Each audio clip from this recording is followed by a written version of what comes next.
அவனும் என் கூட வாங்க என் கூட வாங்க அப்படின்னு சைகையாலே சொல்லிக்கிட்டு நிக்காம ஓடினான். ஆத்தங்கரையில் இருக்கிற ஆலமரத்தடியில எல்லோரும் வந்து சேர்ந்தாங்க. அங்க முன்னாடியே கொஞ்சம் பேர் வந்திருந்தாங்க. டேய் சுந்தர், நீ ஓடின இடத்துல புல்லு கூட முளைக்காது, அப்படி ஓடி வந்தியே, என்ன காரணம்? கோபால் கேட்டான்.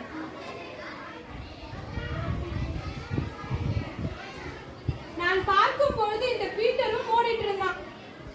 அவன்கிட்டயும் நான் இதே கேள்வியை தான் கேட்டேன். அவனும் என் கூட வாங்குற மாதிரி சைகை காட்டிக்கிட்டு நிக்காம ஓடினான். அதுதான் நானும் அப்படியே செஞ்சேன் அப்படின்னா சுந்தர். ஐயோ பீட்டரா அப்படி சொன்னான். அவன் பேச்ச யாராவது கேட்பாங்களா? அவன் வாயை திறந்தால பொய்யால மட்டும். ஆனா அவனோட பொய் கதைகளை கேட்டுக்கிட்டே இருக்கலாம் போல தோணும். முகமது கொஞ்சம் கோபத்தோடு பேசினான். பீட்டர் சொல்ல போற பொய் கதைகளை கேட்கறதுக்கு அவனுக்கும் ஆசை இருக்குன்னு அவனோட முகம் சொல்லுச்சு. ஆலமரத்தடியில் கிடந்த கல்லு மேல ஏறினான் பீட்டர். அன்பான நண்பர்களே, நான் ஏன் ஓடி வந்தேன் தெரியுமா? உடனே அவன் நண்பு வார்த்தை, அது எங்களுக்கு தெரியாதே அப்படின்னா. இந்த ஆலமரத்துக்கு மேல ஒரு யானை தூங்கிக்கிட்டு இருக்கிற செய்தியை கேள்விப்பட்டேன், அதுதான் ஓடி வந்தேன் அப்படின்னா. உடனே பீட்டரோட இன்னொரு நண்பன், மரத்துக்கு மேல யானை எப்படி ஏறிச்சாமா அப்படின்னு கேட்டான். அது எப்படி தெரியுமா? தரையில ஒரு விதை கிடந்துச்சு.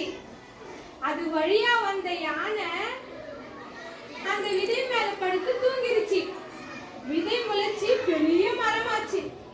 யானையும் தூங்கி எழவும் இல்லை. அப்படித்தான் இந்த யானை மரத்தின் மேல தூங்கும்படியாயிருச்சு. பதில் சொன்னான்.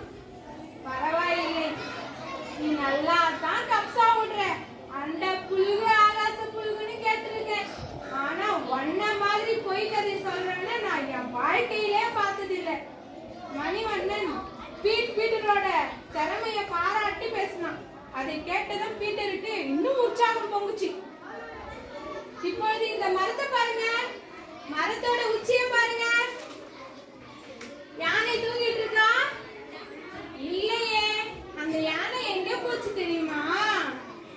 கேட்டு ஒரு நிமிஷம் பேச்சை நிறுத்தினா பீட்டர். எல்லோரும் மூச்சு விட கூட மறந்து அவனையே பார்த்துட்டு இருந்தாங்க. அதோ அந்த மூலையிலிருந்து ஒரு கொசு பறந்து அந்த யானையை தூக்கிட்டு போயிருச்சு. கொசு யானையை தூக்கிட்டு எங்க போச்சு ஒருத்தன் கேட்டான். பனைமரத்தை புடுங்கி பல்லு குத்துறவங்க ஊருக்குன்னு பீட்டர் பதில் சொன்னான். அப்பா, இந்த பீட்டர் என்னம்மா